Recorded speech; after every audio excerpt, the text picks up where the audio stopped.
Love is what God is. Love is what God is. It's the center of all that we are here. And everything else is commentary on that.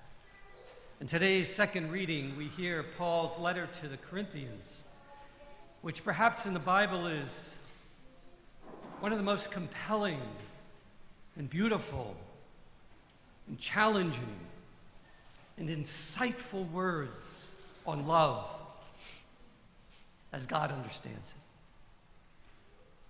He says this: if I speak in human and angelic tongues, how nice would that be? To have that charismatic gift, to speak the language of angels. But if I do not have love, I am a resounding gong and a clanging cymbal. I am vacuous noise.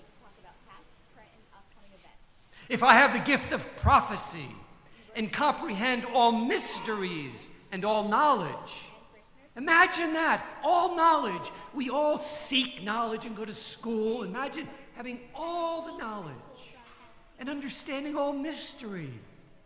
Oh my. But I do not have love, I am nothing. Nothing. It goes to dust. If I have the faith to move mountains, I would want that faith. A faith that could bear on circumstances and change them. What faith? But if I have that and do not have love, I am nothing. Listen to his language. Nothing. It's uncompromising. If I give everything I own away and hand my body over, I mean, imagine how saintly and holy one would be to give everything and oneself away. But if I do not have love, I gain nothing. Nothing. At St. Norbert's, we have many outreaches to the poor. We have a Bethesda night coming up on Friday because we serve the homeless. This year we're sending a mission trip a medical mission trip to Haiti with 16 bags of medicine for the poorest of the poor. And they're doing pill packing on Wednesday night. You're invited. We, on Wednesday mornings, give food to the local hungry people and poor. But if we do all that and have not love, why do it? Why do it? You know, we have so many adult faith formation programs. We have Bible study and Alpha and small faith sharing groups and on and on. But we do not have love. It bears nothing. We have a Catholic school. It's Catholic School Week. If we have a Catholic school and do not have love, it bears nothing. We come to Mass tonight. We receive sacraments. But if we do not have love here, it doesn't work. It doesn't happen. We don't really receive it. You know, in the Bible, the word love has no emotional side to it, no emotional connotation. Isn't that something? That's extraordinarily hard for us. Our whole upbringing in this culture is to identify love with an emotion, with a feeling. I love someone because I feel love. Someone loves me or doesn't love me because how I feel about it. That's not in the Bible. It's not the word they use. The word here for love is a commitment. It's a dutiful action as part of a covenant given to us that we respond to, not legalistically, but chosen. It's to do the actions of the object of your love. To do the actions of the object of your love, which is God, is to do God's actions. actions. Thomas Aquinas said, love is to will the good of the other. To will the good of the other. To will that the other receives life. Paul brings this home. He goes on to say, love is not jealous, it's not pompous, it's not inflated, it doesn't seek its own interest. I mean, if we're honest, we're totally absorbed with ourselves most of the time. All we do is think about us. We're caught in us, in ourselves. And Paul is saying love breaks us out of that to the other, sets us free to love another, to be focused on the good of the other. He says love is not quick-tempered. It doesn't brood over injury. Oh, come on. How many of us, the slightest offense given towards us, we just react to? How many of us just count up all the offenses of people against us and we just hold on and let them become part of us and walk through life with them? Paul is saying love breaks us free of that. We don't count it. We don't hold it. We don't bring it in. We don't identify ourselves with what was done against us. Love does not rejoice in wrongdoing. Now this one cuts deep, because if we're honest, we know we take a little pleasure in hearing of others' failures, their moral failures. It makes us feel better about ourselves. It's why we gossip. It's why we talk about others.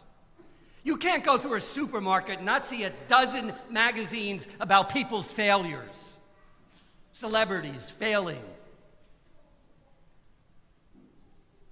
And we take a pleasure in that, instead of being saddened by it, weeping over it, because that is the way God responds to our moral failures.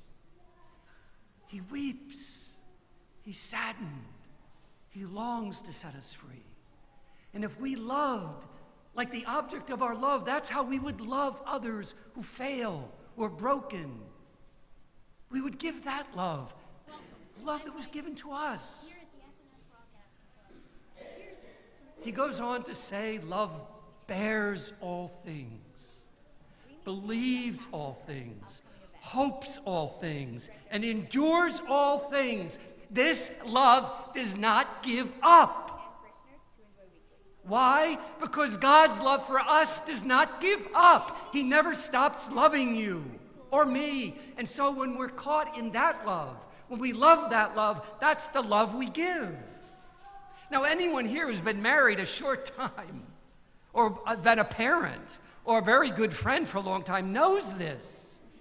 Knows that you bear it at times. That you hope when things are a mess, and you stay in it. That's the nature of love for those of us who love. In our vision that we said before Mass, we said St. Norbert's aspires to be one in Christ. That means we aspire to be one in love. Friends, we don't have to like one another.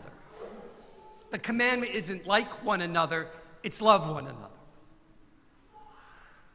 You don't have to like your neighbor, you have to love your neighbor. It's not about the personalities matching, it's about loving.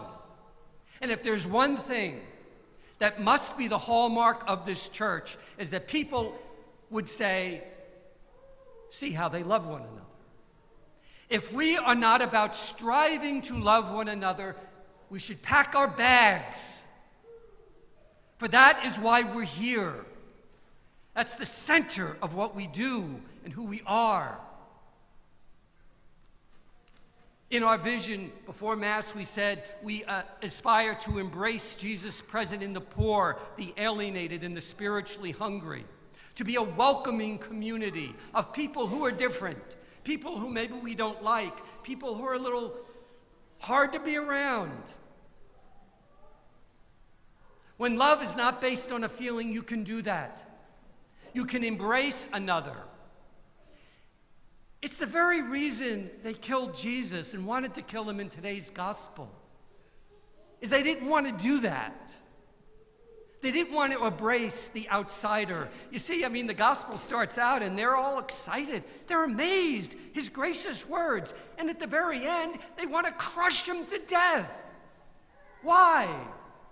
Because he's saying during the famine, you didn't get the prophet. That widow, that Gentile got it. You didn't get it. The lepers here weren't cured. It was that Naaman outside the community. Elijah went to him, and they're like, what? You see, the God in Jesus has big arms, very big arms. And to be in Jesus, to love him, we too are called to have big arms for all people. The outsider is brought in. You see, friends, we can do this. I know it's hard and we fail, but we can do it. Welcome. I'm Mike. For Paul, the word love is not a virtue. For Paul, love is not a virtue. For Paul, love is a power. Love is power. For God's love has been poured into our hearts, he says. And now God's love is at the depth of our being. You are given it in baptism. You're given it in sacraments. You're given it every time you open your mind and heart to his love. He gives it to you. It's in you. And that is God's power. If we tap it, if we live in it, if we love in it, that power goes through us in love to others. That love is the power of God working through us. It's why we're here. It's what we must do. But we can do it. It's given.